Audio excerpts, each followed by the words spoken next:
Okay, guys, it's Friday night, and you know what that means? It's live, and we're live. We're going to have a lovely little chat tonight. I've got my mate Dan Hughes from the Mighty Reds TV. Check it out. Top-notch channel, baby. Top-notch stuff. Dan, Friday, how are you? I'm great, mate, but it's just what you're saying, like Friday night, everyone knows the score. Back in the day, Friday nights, I'd be down in the pub, on the karaoke, maybe, but now I'm in. I don't even know what a pub is. I don't even know what a pub is. Tell me about it. As always, I'm on dad duty, mate, while my missus is at work, so I might have to depart at any time. It just depends when they start killing each other or not. We'll wait and see. At the moment, it's a rare moment of peace and calm in this house. It's good. So here I am. It's 7:30. Let's crack on with a bit of Liverpool chat. It'll probably last 5 minutes, but anyway, I told Dan before we came on, we're going to have a nice little chat. Oh, Helen Raybow's in, of course. How are you, Helen? And Delwyn Jones. What I'm going to do is, we're going to have a little chat about the Reds, obviously, but then we're going to mix it up second half of the show. We're going to talk about movies and, of course, Richarddonner, the ultimate director, 80s movies, really, probably 90s as well, but Richarddonner passed away on Monday, age 91. Iconic movie director from Hollywood, with the likes of The Goonies, Superman, Lethal Weapon, Lady Hawk. Wow. I mean, just mentioning Goonies is like, you know what I mean, sticking up the back of the neck here. Well, we'll talk about that in a while, but I want to get the Red stuff out of the way first. But just reading today, of course, Harvey Elliott signing a new long-term deal. I think it was on the cards anyway. And he's a new hairstyle, of course, to throw into the thing. What do you think of Harvey? As you say, you think they're going to have a look at him in pre-season and decide on what they're going to do with him? Yeah, I think so. I think they've got high hopes for him, but it's a big step up, isn't it, from the Championship, where he did well last season, to the Premier League. We've seen that with Ryan Brewster when he was on loan. Who was he on loan in the Championship? Was it Sheffield United? He scored a few. I can't remember. Ryan Brewster. He was at Swansea. Swansea, yeah. He scored a lot of goals, and everyone was saying, get him back at Liverpool. When he came, didn't score. Went on loan, Sheffield United still couldn't get a goal. So it is a big step up from the Championship to the Premier League. Huge. But he done really well for Blackburn. So, yeah, I think they're going to have a look at him in pre-season. I'd love him to stay, but I wouldn't be surprised if he ends up getting sent out on loan again. There was a little bit of talk, wasn't there, that he was going to be moving to the number 7 shirt. Don't know if you've seen that, but it looks like he's carrying on with his normal number. So we'll wait and see. High hopes for him, definitely. Listen, as you know, and as you just hit it on the head there, he's only a kid, really. But that step up, that final step up from, say, Championship to Premier League, and even when you get the Premier League, it's keeping your place, and it's a different level.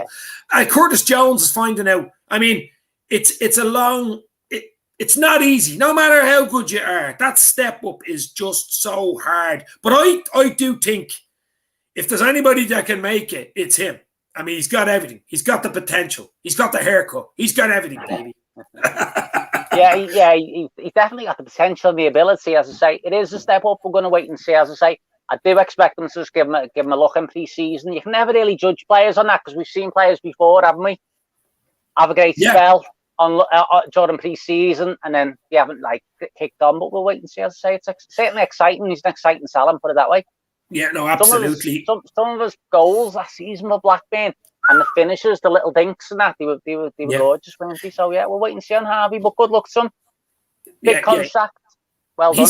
He's got the X Factor. I mean, he literally has he's like one of those guys that you meet in the hall at the X Factor, and they're looking at them. And you're the ones they interview before they sing. He's like one of them that they already know. They already know he's going to make it into the last 4 or something. You know, One Direction. There's only one direction for Harvey Elliott, baby.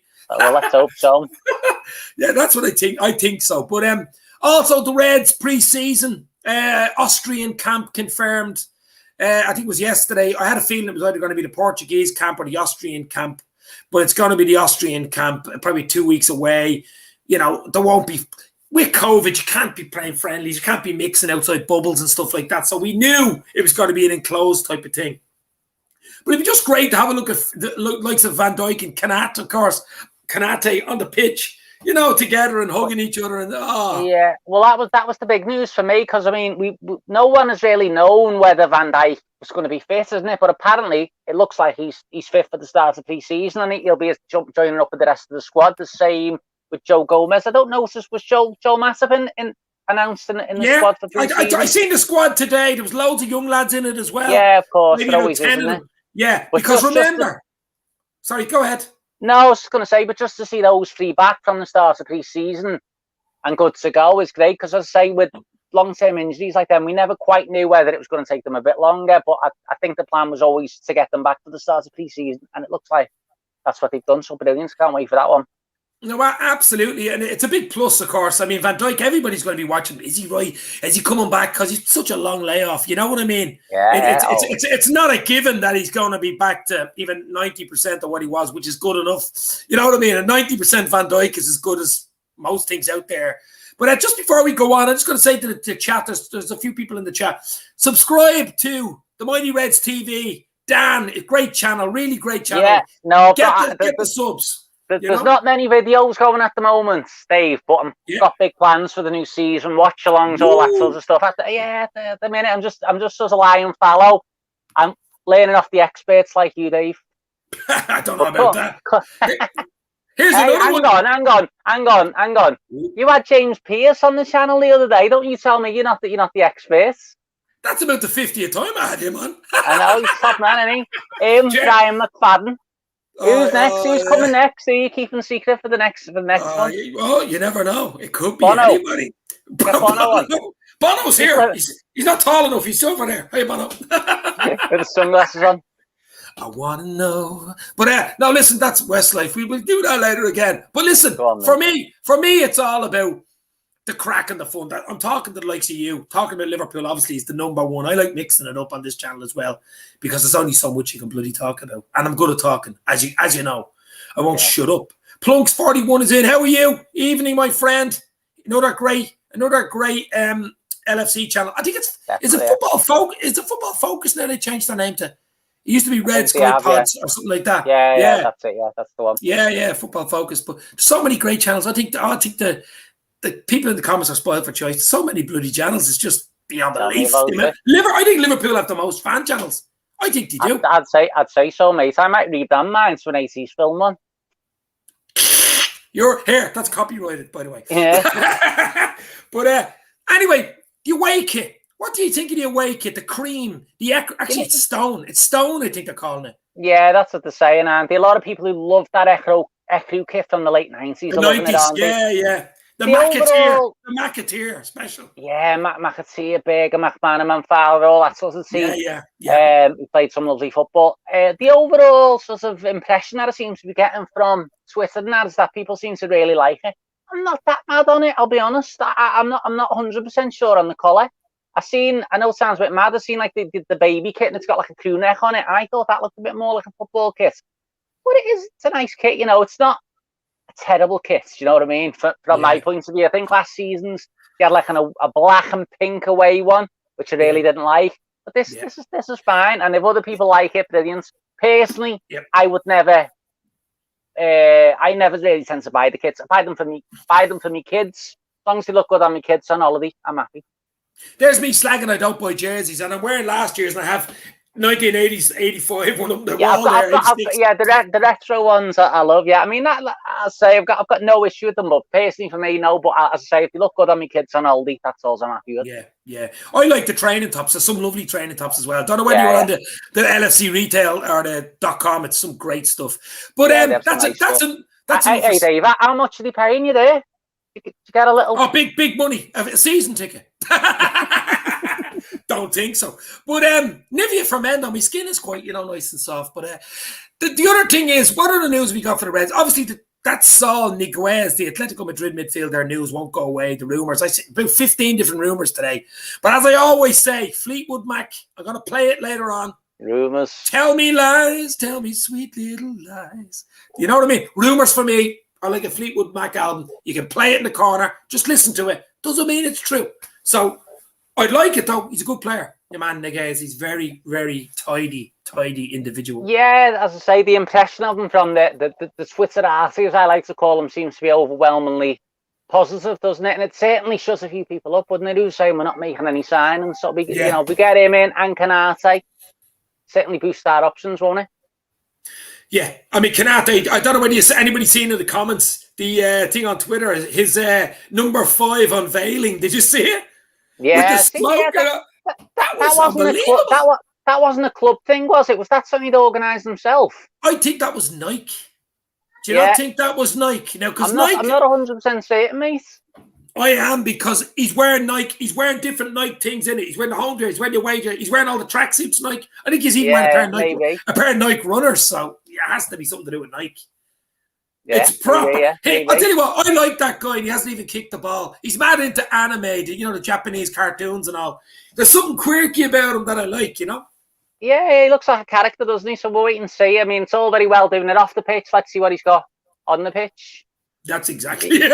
It's no use being good. You know what I mean? It's no use being that and you can't hit the ball. I know he's good. I've seen it for Leipzig. He's decent. He's decent. Right, are you okay to bear with me, Dave? And I'll come back into the chat in a minute. We'll be a minute. Check on those kids. Go on. I will. What else we got here, guys? Yeah, definitely come on the channel again. I'm sure Dan would too. Absolutely. But absolutely. Delwyn Jones, we cannot leave without our known midfielder in. We cannot rely on Naby or Ox. They aren't available enough. They're always not fit enough. That's what you mean. They're just not fit enough. That's the problem with them. Yeah, we can't rely on them. You're absolutely right. We just can't. I think still, I was talking to James Pearce midweek. If you've seen that video, check it out. It was very good. Good 20, 25-minute chat with James Pearce. I think it was Tuesday. I'm not sure. He was saying there wasn't much on the transfer front. He didn't really know about anything that was happening in the background now. And he would sort of know, the Sal Niguez of Atletico Madrid talk, Otavio talk from FC Porto, these type of things. But nothing's concrete, guys. So just take everything with a pinch of salt. I really would. I take everything with a pinch of salt. But we definitely need a midfielder and we definitely need a forward player.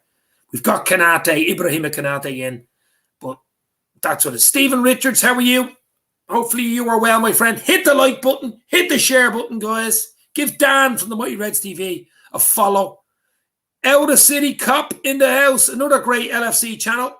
How are you, my friend? Hopefully you are all good. It's been a while. It has been a while.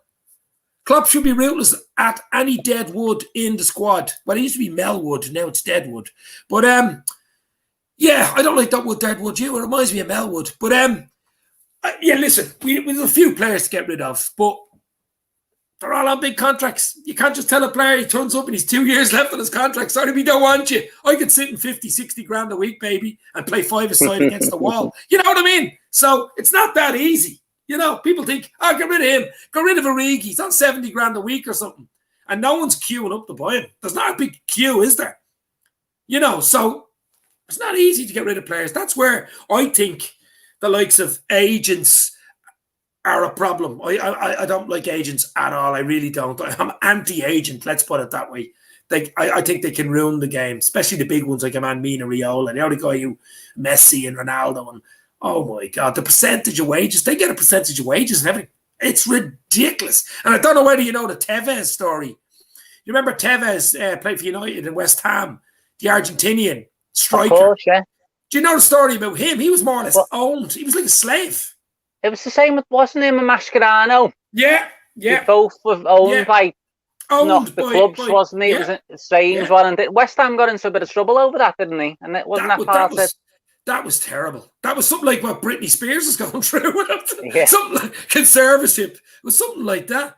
But, yeah, listen, I'll tell you what, it's heating up here. Helen Allison won't be starting against Norwich because he is in the Copa America. Same goes with Fab as well. That's another thing. The likes of Fabinho, my mate, my buddy Allison, Fabinho, and Firmino, Thiago, and Hendo. Hendo plays on Sunday night in the European final. Whether he even plays or not, but he's still in the squad and hasn't been home, hasn't had a rest, that way. Those five at least won't, I don't think, be available for the Norwich game. That's our whole midfield wiped out, by the way. Thiago, Fabinho, and Hendo. That's our ideal three. So there you go. Harvey Elliott might be sticking around after all. It's all right, Dave. We'll still have Wijnaldum there.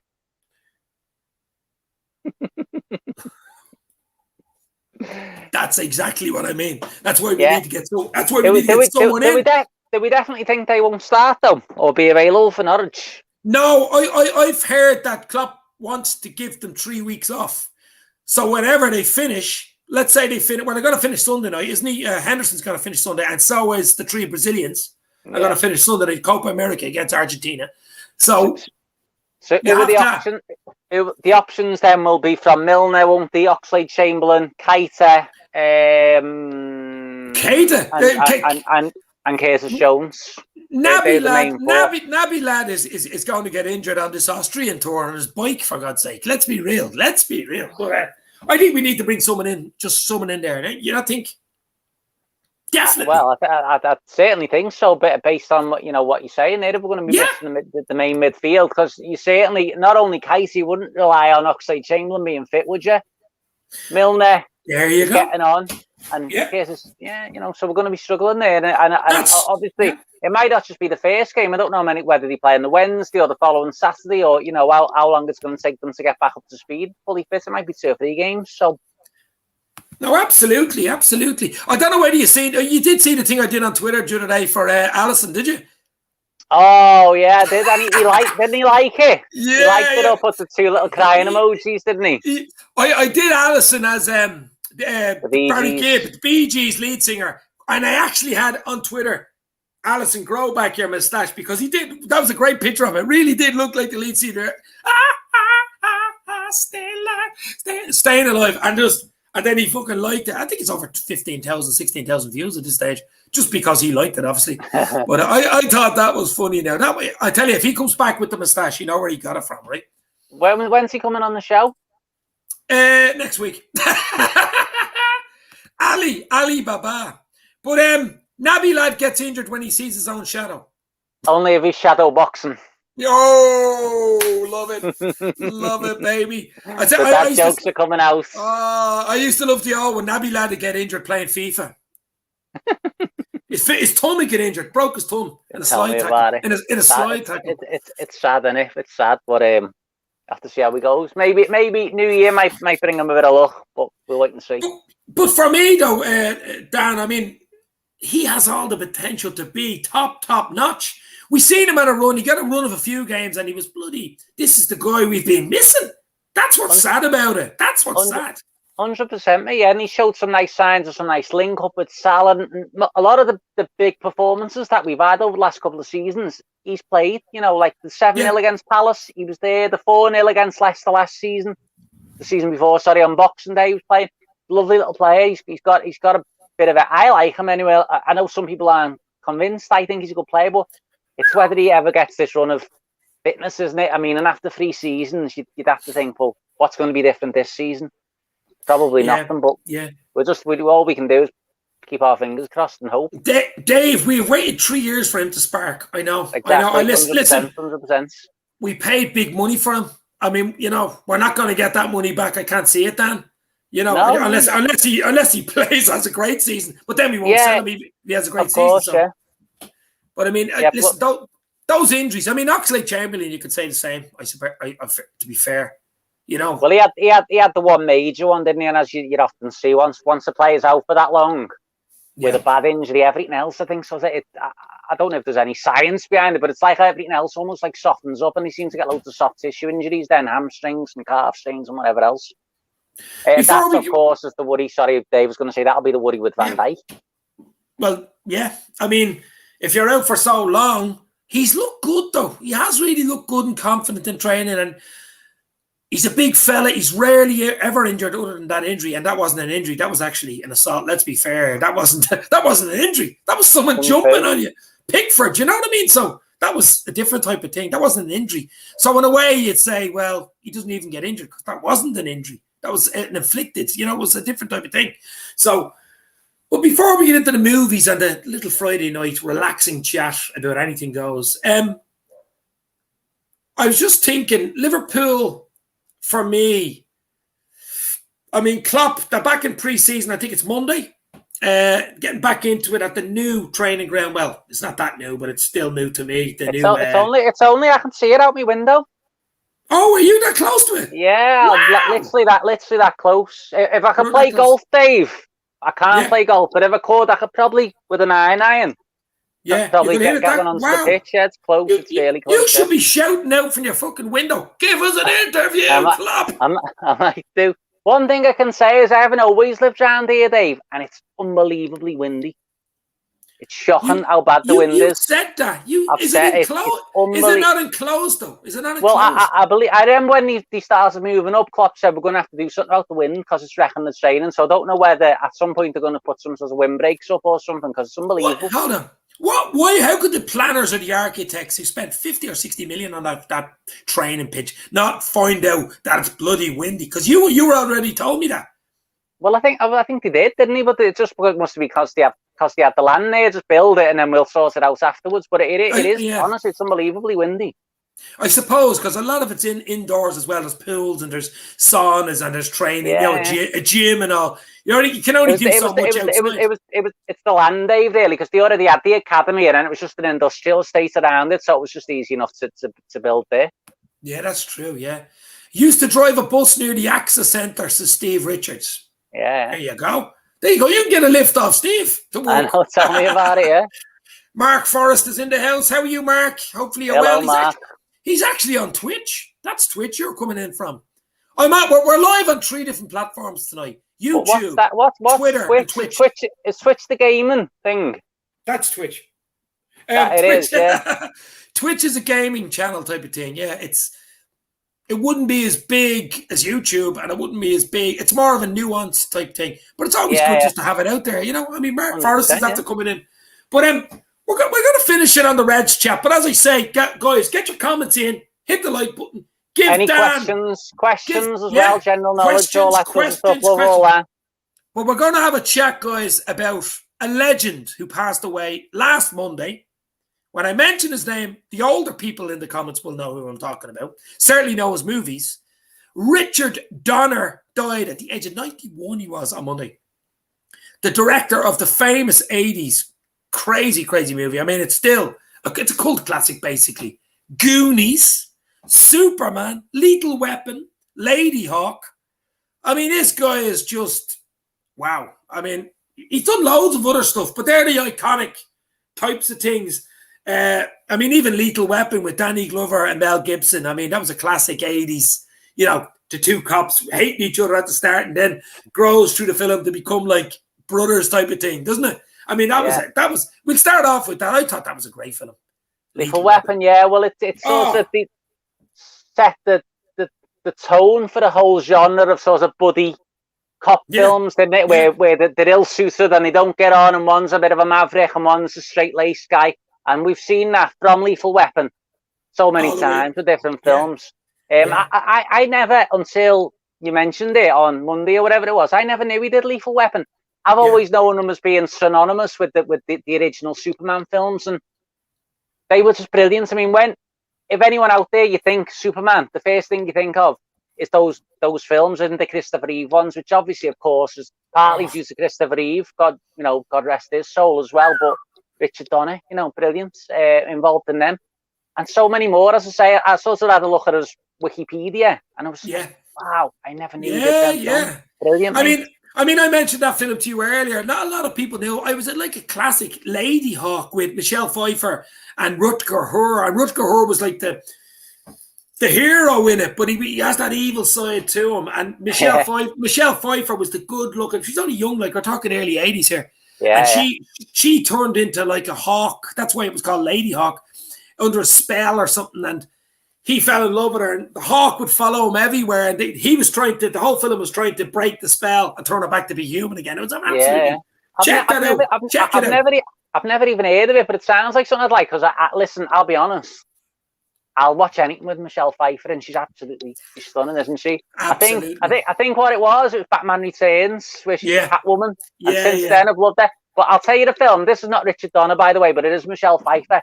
It gets slaughtered by everybody, but I love it. Grease 2. You ever seen Grease 2?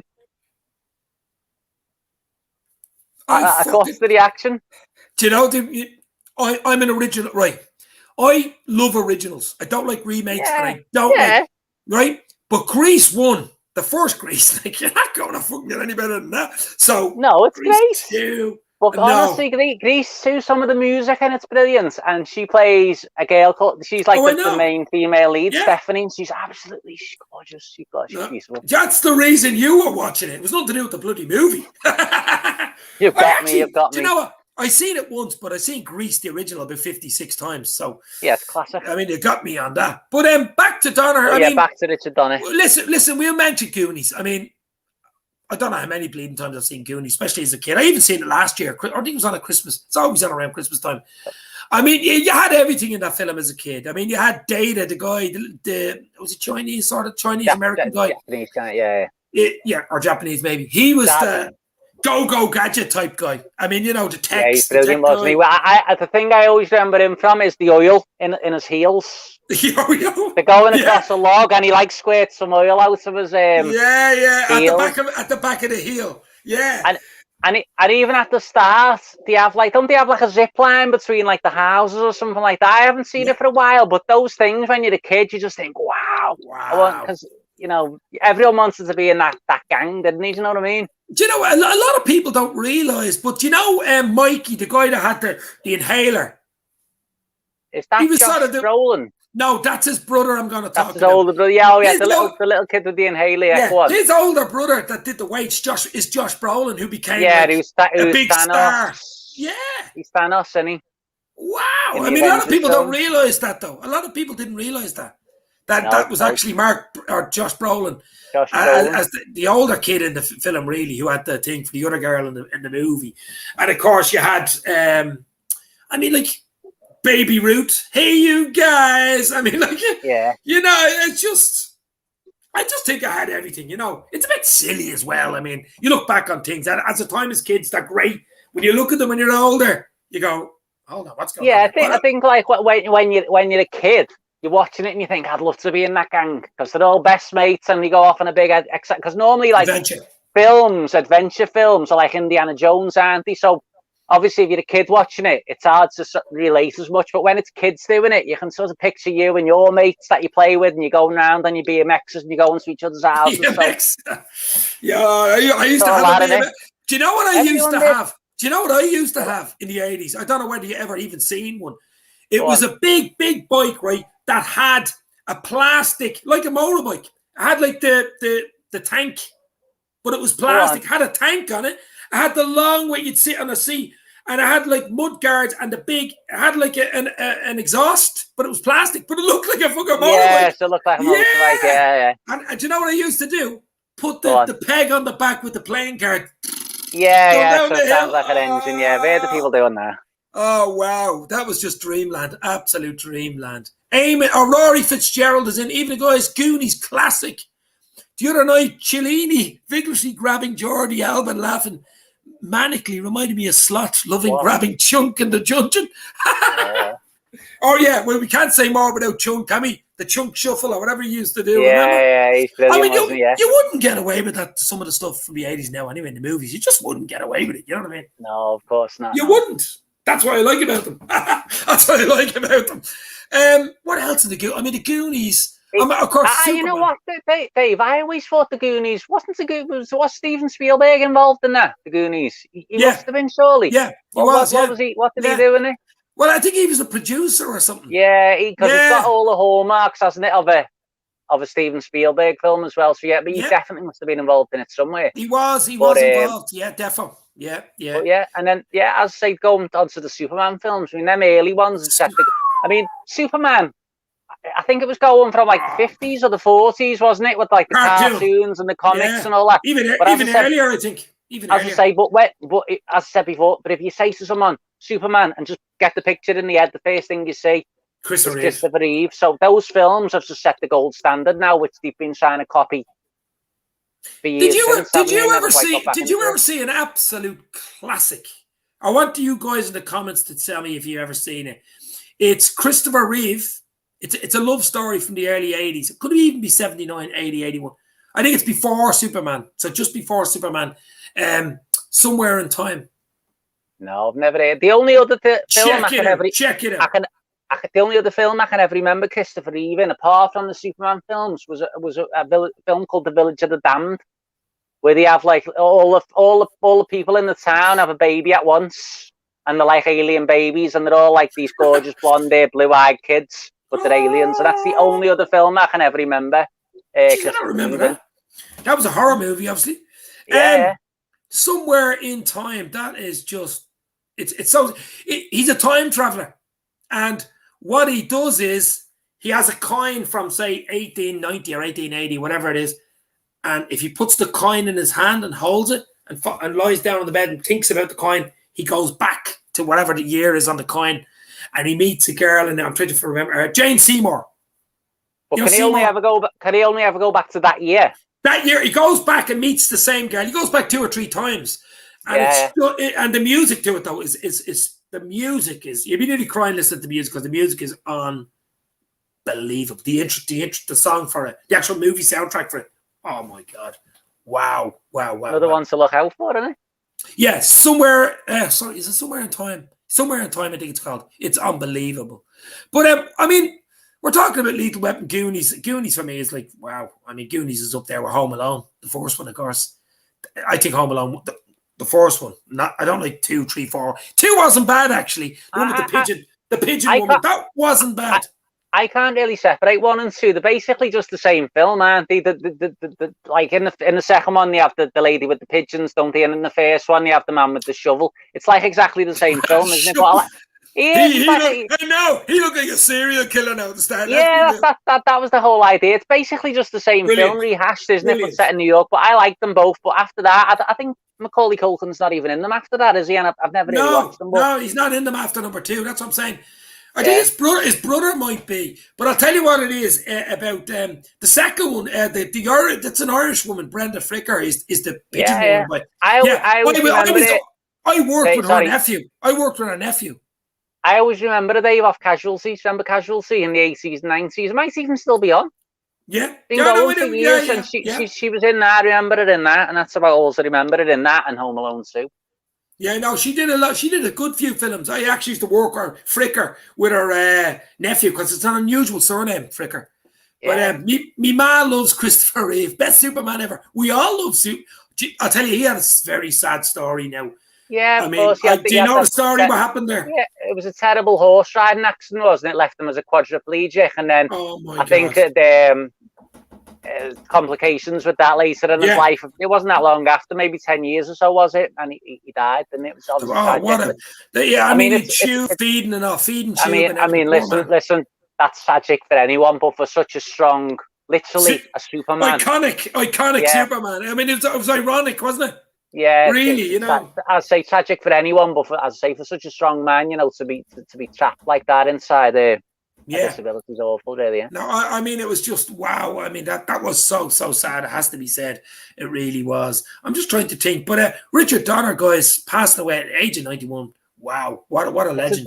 Hey, listen. The only thing you can say is 91's a great knock, and I'm sure living out in Hollywood or LA or wherever he lived, he had a good old life, didn't he? So. Oh yeah, well, I'm not gonna. I'm just saying. I mean, of course, he obviously had a good life and plenty of money and did some great movie stuff. That's what he'd be remembered for, won't he? Yeah. By his fans, obviously. I'm sure he's got the star, as he on Hollywood Boulevard, so he'll be remembered. I'd say so. I would say so, absolutely. Guys, get your questions in the comments. We're going to stay on for another few minutes. Get them. As I say, it's Friday night, so we can talk about anything you want. You can even talk about music if you want. Do you know what I seen the other night? I used to be a big Michael Jackson fan. Well, still am, but I mean, he's passed away, obviously, in 2009. So there was a documentary on YouTube, actually. I think it was the Bad album. It was the making of the Bad album. Okay. But what it did was it brought you back to the Thriller album and the Off the Wall album. To be honest with you, Dave, I always liked that record. What one? Bad? Yeah, I always liked it. I thought it was good. Oh, that's a crap joke. That's brutal. Sorry. That's brutal. No, but I do remember it's the one where he's got like the leather jackets on the cover, isn't it? With like the little glove, and he's got like a few metallic thing going on, hasn't he? Yeah. No, but it's the Off the Wall album is brilliant. That's his first solo album. That was like The Girl Is Mine and She's Out of My Life and all this type of thing. That was brilliant. Then we had Thriller with Like, come on, Billie Jean, Obviously. Thriller itself, Beat It. Yeah. I mean, that was just different level. To follow up from Thriller, did you go to the Bad album? I seen him live 3 times, right? He only ever came to Ireland 3 times for the Bad Tour, Dangerous Tour, and History Tour. 88, 92, 96. I went 3 times. Now, I'm telling you, the cultish following basically around him. It wasn't like a normal singer up on stage, even Ed Sheeran or someone like nowadays. Different level. It was almost like a god. You know what I mean? It's like a god on fucking stage, basically. I think all them sort of 70s and 80s stars, they were so much bigger, weren't they? Because now the main problem is, I mean, it's good for people like us. No one really buys records anymore, do they? So you don't ever get those big, massive 20 million, 10 million selling albums and all the money and all like the showbiz pizzazz that goes with it. It's just a totally different thing now. Yeah, I actually liked it. I remember like going into a record store back in the 80s and going in looking at the vinyls, the 45s, and you know the small little 45s, even the bloody smell and the feel of it, never mind the sound of it, and then putting on the the dial.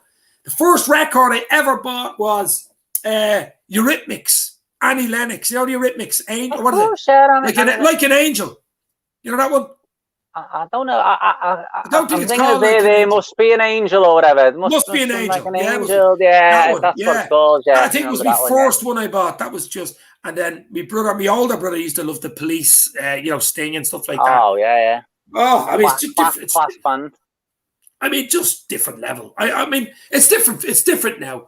I mean, even CDs are gone out the window. Who was a CD anymore? Yeah, that's what I'm saying. No one really buys records anymore. Everyone just streams them or downloads them for free, and that's great as a consumer because it's a bit cheaper. But in terms of like creating those big, massive stars, that's just all gone out the window. I mean, I always look back to the 70s music and that, and bands like Led Zeppelin, they had their own airplane with Led Zeppelin on the side and used to tour the world in it. I mean, all that's gone now, hasn't it? You know what I mean? Yeah. So the era of the big musical stars is sort of gone, hasn't it? Well, you still have a few big names, maybe 7 or 8 that are huge. It's still at Wembley. You know what I mean? But when you say huge, there's huge, and then there's Michael Jackson, isn't he? You know what I mean? It's different. It's different level. I mean, if you look at what Michael Jackson was up against in the 80s. Prince, Madonna. You'd Whitney Houston. You'd some of the like power ballad bands and stuff like that. But I mean, that was an era of just, as you were talking about, different level legends, like different level legends. It was massive. MTV had just hit the bloody thing early 80s. Was it 80, 81, 82? When MTV came out. And when MTV came out, only then did it hit the masses really. Well, that's when the videos started getting bigger, wasn't it? And people putting a bit more money. And I always think of Dire Straits when I think of MTV. You know, the Money for Nothing song. Get your guitar on the MTV and all that. You know, brilliance. I mean, another thing I was talking with the lads in the job the other day, if you remember, the VHS tapes, where you have do you remember the Agfa tape? There was an Agfa. They make it a company, Agfa. But what a lot of people don't remember is when you put the VHS tape in, I used to record stuff. But you had to cover over the little square in the corner. Yeah. If you didn't cover it, it was the same with the cassettes, wasn't it? Cassette tape as well. But what used to happen in my house, if there was only 2 or 3 tapes, I'd tape match it a day or something, right, to watch it the next day, and the brother would take the yoke off and tape over it. Like, you know, there was no repeats or rewinding on. You know what I mean? It was a different level. We had loads of them, Dave. We had them all lined up. The 18. Because I used to love the 18 when they used to record it for me, like my mum and dad or whatever, and they had them all in like the little boxes all with the episodes on. I don't know, if it looked, in my mind, if it must have been about 500, but really there was probably only about 10. But I'm thinking back years. Do you know what I mean? Yeah, I do know what you mean. But even the likes of like Airwolf, MacGyver, you know, I mean, like it's just there's some bleeding rubbish today. I suppose it's different era and different. The kids today be thinking about the stuff that's today, but it's just different. Tell me that. Have you heard of these lot, Dave? The Power of Dreams? No, have you? No, I've never heard of them. I've never heard of them. Eamon Kelly. Dave, have you heard of the Irish band Power of Dreams? No. What was the song? Justin Bieber's probably the closest thing we had in this year to Michael Jackson. Oh, come on, Justin Bieber couldn't even lick his boots, for God's sake. Listen, I like Justin Bieber. He's got some great songs, but in terms of not that level at all. It's different thing, isn't different it? level, I mean? It's a different level. Because the difference with Michael Jackson is not only did young people like him, older people like him, whereas Justin Bieber probably only has young people. So you understand? The thing with Michael Jackson is, by the time he got to the 80s, he'd been going since the 60s. He'd had like 3 careers. So as you said, the older people remember them from the Jackson 5. Then you had maybe their kids remember them from the 70s. Then you'd obviously had the 80s MTV generation. And then the 90s, and right up to the 90s. Yeah. So, like, that's what I'm saying. So, I don't think you get that nowadays. I think you get the young singer singing now. It's rare you someone in their 40s or 50s to be bleeding listening to them. You know that way? Yeah, like Justin Bieber. Justin Bieber. No chance. You know, that's the only thing I'd say about it. 80s music is better than nowadays. It sounds a bit bland, but then again, I'm getting a bit... You're right, Amy. You get that happens with age. He's right. It's all recorded digitally now on computers and all that. But back in as late as even the 80s or the 90s, it was physically someone in the studio, and it was a bass line. There was someone in the studio playing a bass guitar. Now it's all done on computers in 5 minutes. That's why it all sounds the same. It all sounds bland. Rory Fitzgerald, do you remember the excitement your mates and your ma let him plug the Atari into the sitting room TV and let him bring it into the house for an hour? Kids will never... I'll tell you what, you must have been rich when you were a kid having an Atari. Oh my God. Or the Sega Mega Drive. I think that was the 90s, was it? Sega Mega Drive? I think it's about 91, 92, something like that, yeah. Yeah, my brother had a Sega Mega Drive. And I mean, he used to play golf on it, I think. Oh my God. Yeah, there's some great games on them, no, mate. Sonic the Hedgehog and all that sort of stuff. Brilliant. Iconic. Street Fighter 2 on Super Nintendo. Wow, what a game. I mean, yeah, that's... Listen, the games now are like virtual reality, for God's sake, compared to those games. You know what I mean? Well, people still love them games. I remember this game. Remember that game where the thing used to go across the tennis game? Beep, Pong. Beep, beep, beep. Was it Pong? I think it was called Pong. Yeah, I mean, that was like 70s, wasn't it? But yeah. That was one of the very Commodore 64 or whatever you used to call it. One of the first PCs. A game I always remember, Dave, was a game where you used to have like a bat at the bottom and like bounce the balls off the wall to break the bricks at the top. Do you remember that one? Yeah. I don't know the name of it though. But... No, I don't. I think it was like copied a few times with different names, but you had like a bat at the bottom and you just scroll along and knock the ball. And sometimes you get like laser guns and all that and be able to do it. That was a great game. There's another thing people don't realise nowadays is when, like, obviously you BBC One, BBC Two over in England, we had them here as well, but there wasn't many channels in the 80s. I mean, if you had 5 or 6 channels, you were doing well, and most of them finished at about 11:30. You were lucky for them to go into at past 12 o'clock, unless there was a movie on. They didn't go on, like, you know. Yeah, telling you, I was laughing the other day. Me kids were watching like normal telly, like terrestrial telly or whatever you want to call it, the other day, and the advert come on, and my little girl said, "How do you skip the adverts? You know, the way you can on YouTube." And I went, you can't. You've just got to watch it. Yeah. It was this is the little amazing thing. She was just like, I think her mind was blown because she had to sit for like 2 minutes watching these adverts instead of just skipping and waiting for it to come highlighted and pressing skip. So it shows you how things have changed a lot.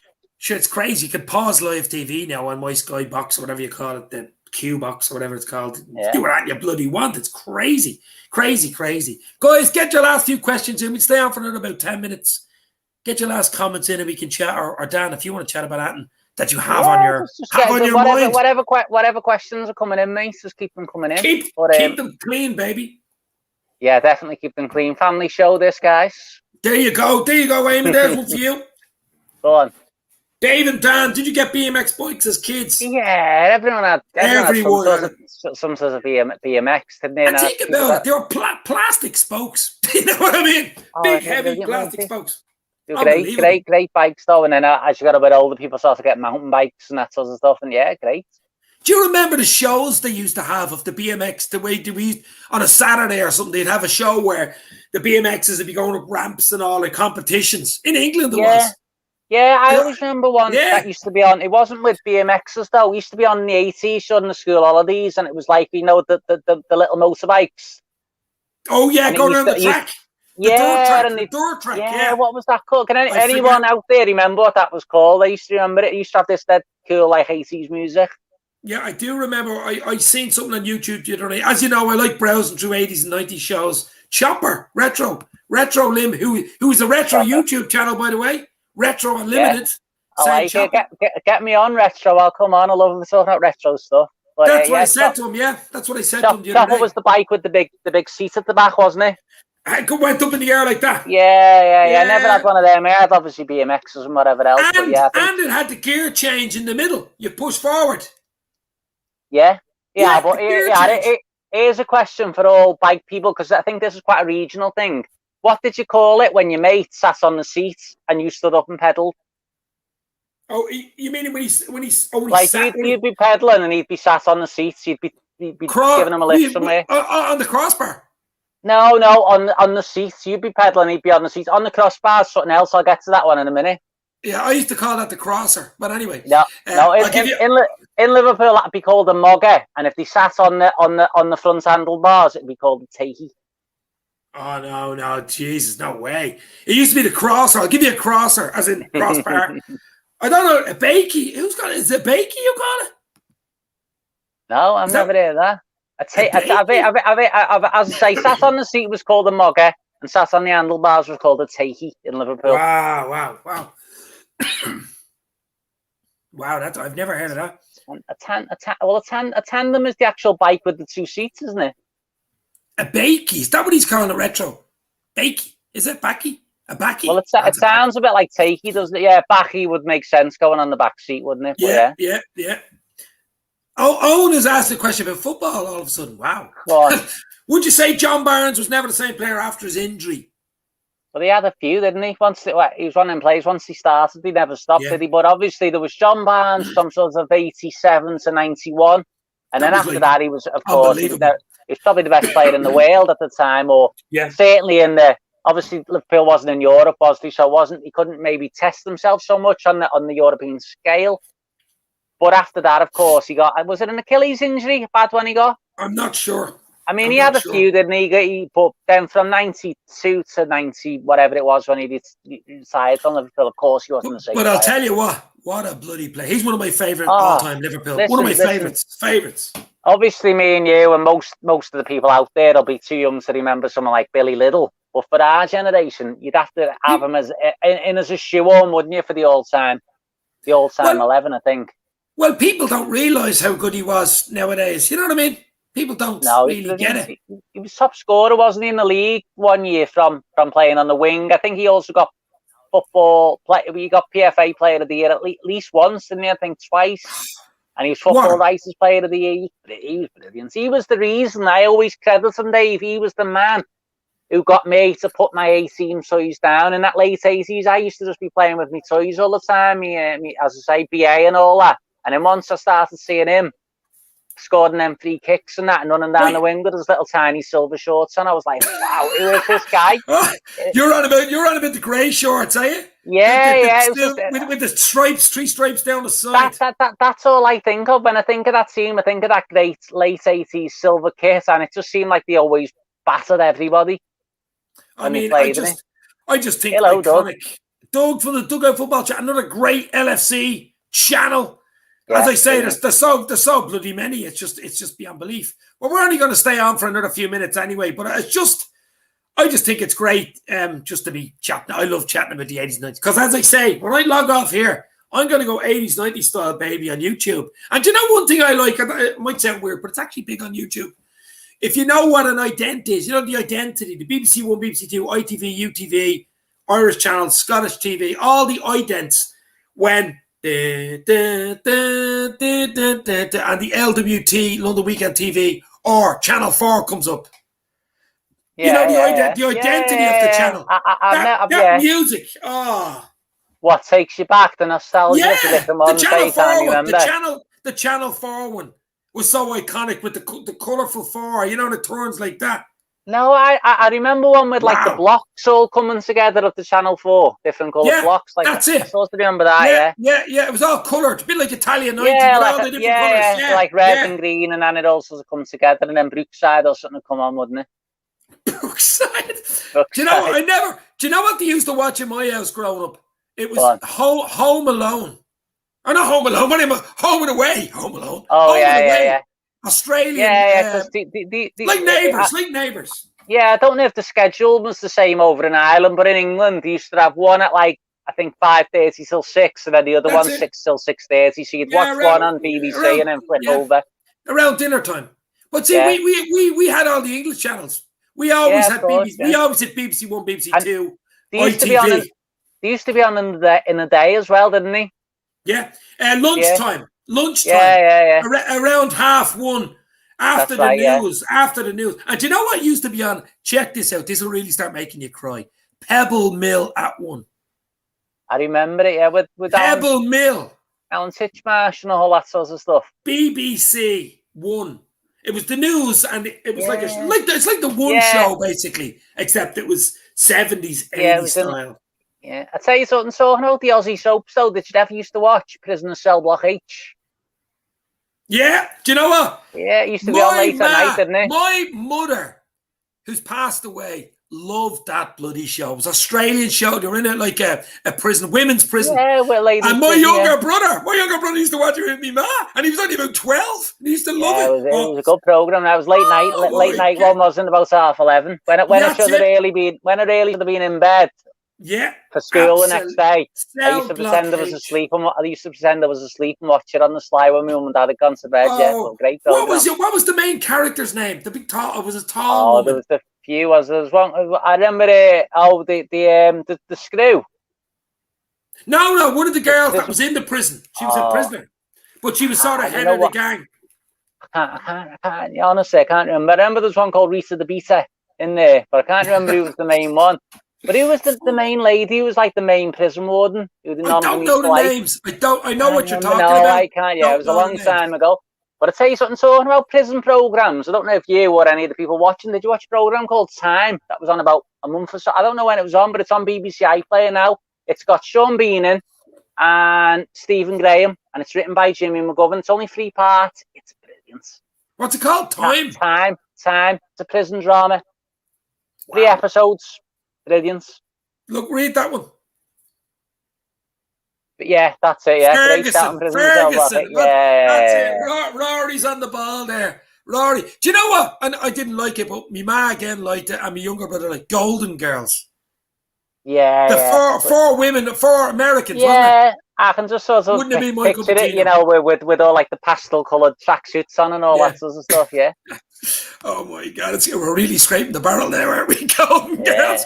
But you know what I mean? I'm not into that type of thing. The likes of soaps. I don't like EastEnders, Hollyoaks. No. I don't like, even like EastEnders is huge here and all that, but it wouldn't be my cup of tea. I know you mentioned Brookside stuff. I know it's a Liverpool one, but I was more sport. You had to watch Brookside, mate, around there, or they kick you out. Yeah, well, that's true. If you didn't watch Brookside and Bread in Liverpool, mate, you got cut out of the firm. You know what I mean? Well, there was the biggest one over here in Ireland is in Dublin, and it's called Fair City, and it started in September 1989. And the reason I know it is because they made it in my cul-de-sac for a whole year. The whole program was made, and I'm in the very first episode, and all my brothers are in it. So in 1989 September, you can even Google it. It's on YouTube, and we used to get paid disturbance money from RTE, which are like the BBC in Ireland. We used to get disturbance money because they used our keyhole cul-de-sac with 12 houses for the bloody show. And there used to be a policeman standing at the end of the cul-de-sac. We were in school at the time. This was like a dream, you know? Because you'd be on the next night. There's me going buying a BMX. I'm in the very first one going buying a BMX with a brown leather Tom Cruise with the furry collars. Yeah. Top Gun coat, 1989. Going down the road, and I still have. The gal gave us a plaque. I have it on the wall. September '89. Yeah, Fair City. Brilliant. It's still going. Still going. Is it, yeah. Never even heard of it, mate. It'd be like Brookside for Dublin, basically. Same type of thing. So, have you ever heard of this? What Retro's talking about here? US comedy soap. I've never heard of it. And V. I know V. Come on. You know V. We've talked about V, haven't we, before? That's iconic. V's top 3 for me. You know, V is Brilliant. Like Diana. I'd be always interacting with Diana on Twitter, by the way. I know. I've noticed it comes up, doesn't it, on my page when you've liked something Jane Badler's said. And I was like, Jane Badler. I haven't seen her for years. When it came up, I was like, I clicked on the page and looked at it. And that's Diana. You know what? I don't know how old she must be now, but she's still really beautiful, isn't she? Yeah, she's great. Well, she was 28 or 29 in 81 or 82, so we can guess on her age now. So she'd be in her 60s. She'd be in her 60s. Yeah, but she's fit. About 61. Yeah, Jane Badler. I got a few interactions with Diana. Oh my God, she was iconic. And another one who was iconic, and we're talking about it right now. Buck Rogers. Bibbidi, what's up? No, Buck? mate. Remember? No. You don't remember Buck Rogers? I've heard of it. Is it like a comic, a space comic or something? Yeah, but it was a show. I mean, no, it's not. I've obviously heard of the character, but I've never seen the program. Oh, what a program! And the girl in that is like Diana, basically a different version. But anyway, stop it around. Yeah, we're back on the football here with Owen. Here's a good one. When Owen is talking about his namesake, would you say Michael Owen is underrated by Liverpool fans? I'll tell you what. You look at Michael Owen's stats. They're way up there for Liverpool. Games per goal ratio. I'm telling you. My thing with Owen is, I know a lot of people don't like him because he left Liverpool and he ended up signing for Man United. My thing, and I'll cut straight to the chase with pre-Istanbul. That final in 2001 was my best day supporting Liverpool, and I'm 39, and probably a lot of people in my generation would probably agree with that. Pre-Istanbul and everything that's come since with all the great European nights, that day against Arsenal in 2001 was brilliant. And I always say this to everybody who's slaughtering them. With 5 minutes or 10 minutes of what it was to go in that game, you know, if someone would have said, see, we'd been absolutely battered, we should have been about 4-0 down with VAR now, we would have been. But if someone would have come to any Liverpool fan if anyone would have come to any Liverpool fan that day and said, listen, Michael Owen's going to score 2 goals in the next 10 minutes, will you be bothered in the future if he ends up signing for Man United? You wouldn't have been. You would have forgiven anything. That was a brilliant day. And so when a lot of people are slaughtering, I can just never get involved in it. And I will always thank them for that day. Listen, I've no issue about him either. I've absolutely no issue. I do see it on Twitter. I do interact at time on Twitter with him. I just don't get it. I mean, he signed for Madrid. He went to Madrid. He didn't go directly. You know what I mean? No, I think he's always made it. I think he's always made it clear that after Madrid, every move he wanted to make was for Liverpool, but the stars never quite aligned for him. And I think when he signed for Man United, I think he said it was between them and like Hull or someone like that. And obviously, you're going to sign for Man United, aren't you? But I mean, he won the league and stuff there. Playing under Ferguson. He won the league. Cup, he played in the Champions League. So listen, from a professional point of view, it was 100% the right decision. I know we burnt a couple of bridges with some of the fans at Liverpool from that, but for me, no, I'm not worried about it. I have a good story before we go. That cup final in 2001 at I think it was Wembley or was it Cardiff? No, it was Cardiff. Cardiff. That game, I watched with Keith. Keith that comes on here, Keith Hanley. I watched that match with him in a pub in Dublin, and I was so nervous, right? That when Liverpool, we equalised, it was 81-82 when we equalised. Honcho cleared off the line with his bloody arm, by the way. And I went on a walk. I left the pub when we equalised. All the places go, man. And I walked down the road. He's always slagging me. That's why he texts me when Liverpool go ahead. He goes, you go for your walk. And I walked. I got so nervous I couldn't watch it. Yeah, then I walked back into the pub, and then the goal goes in to go 2-1. And I walked back out. I was just nervous fucking wreck. Well, we'd been absolutely battered, hadn't we, as you say. I mean, Honcho cleared a couple off the line with his hand, didn't he, and all sorts of stuff. And we should have really been out of sight, as I say. In this day and age with the VAR, we would have lost the game. But somehow that 2001 team, they just kept on at it. And in the end, it was brilliant. As I say, when they got the equaliser, we would have quite happily took extra time. But to win it in normal time was brilliant. And it was what I call a proper cup final, because that was my third one I'd been to, and the first two were both dark days, cloudy, loads of rain, miserable, and that one was like proper gorgeous sun.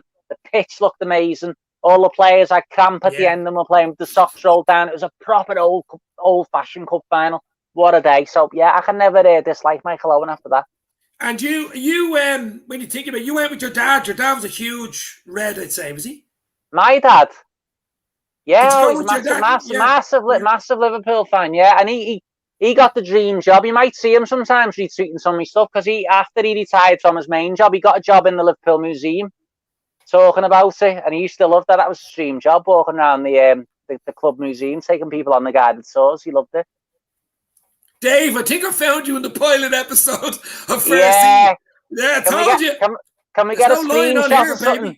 Can we get a screenshot of something? That's what we need, and a screenshot. You don't see me face. I go by the camera on a BMX with a brown leather, like white, the Tom Cruise coach, whatever you call them, going by. I was thinking, what age was I then? So that was 89. Could have been 90, but I was about 17, maybe 16, 17.